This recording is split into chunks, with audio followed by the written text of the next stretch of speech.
So Andy did a fun story one recently where he talked about his most cringe-worthy date.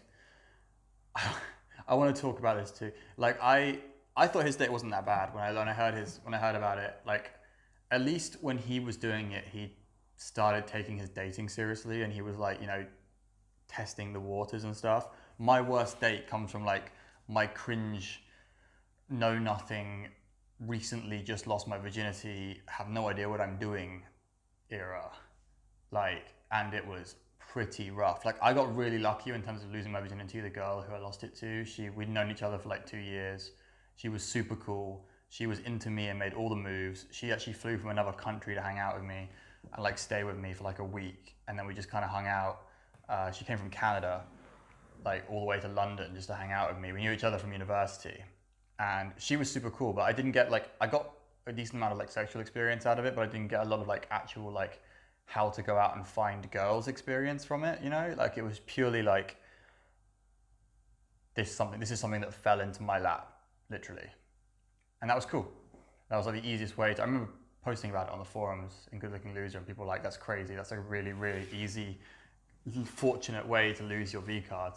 Because most guys have to like grind, and to some extent it probably would have been better if I had to grind on like Tinder or grind on approaching to actually lose it. But you know, you live the life you live, you get the cards you dealt.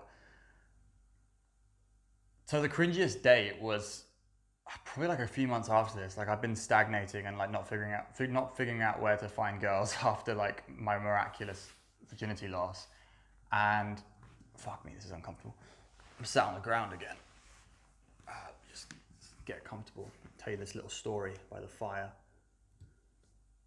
So yeah, I got invited to this mate's house party, and he was partying with his uni friends, and like this was back at the time when loads of my friends were still at uni. So most of the partying I did in London was with like mates who were still studying, and would invite me to their halls, would invite me out.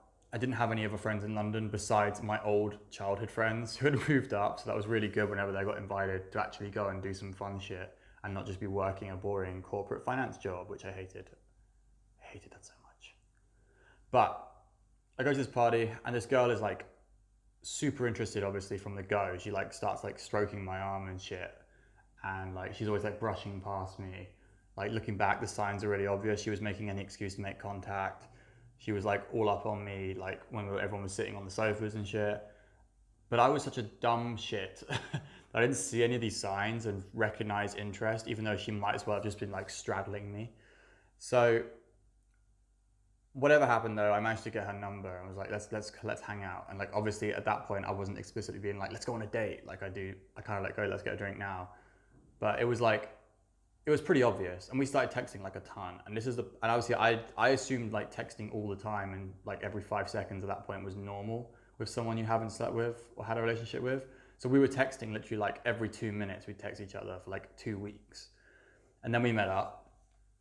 And then I remember buying like a button-up shirt specifically for this date, and I remember picking like a restaurant we were gonna go to. I was such an adorable dweeb about this. Like it was. I guess it was really cute from the outside, probably. If you like, I don't know, but like fuck me, like I was such a like know nothing.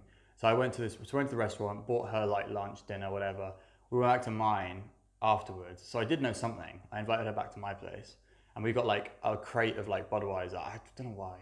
And then we started drinking.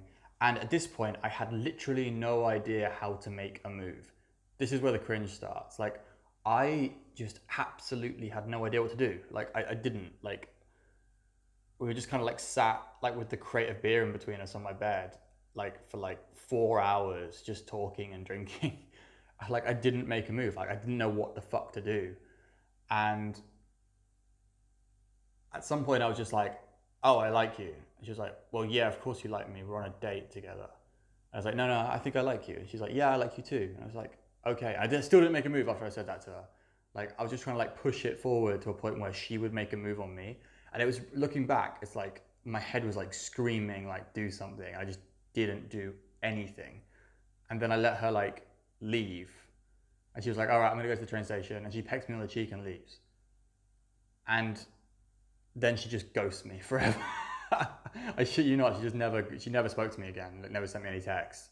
My friend didn't know her very well, so I was like, what the fuck happened to her?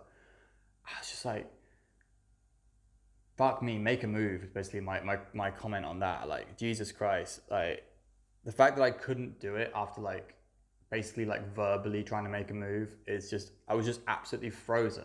So I do understand, like, I do have sympathy for guys who struggle with the whole like making a move thing, and that's why this whole idea of like keynote and escalation has come from, like, is to help guys who are like struggling and like give them like a full-on like platform, like a regimen to follow, so they actually do something.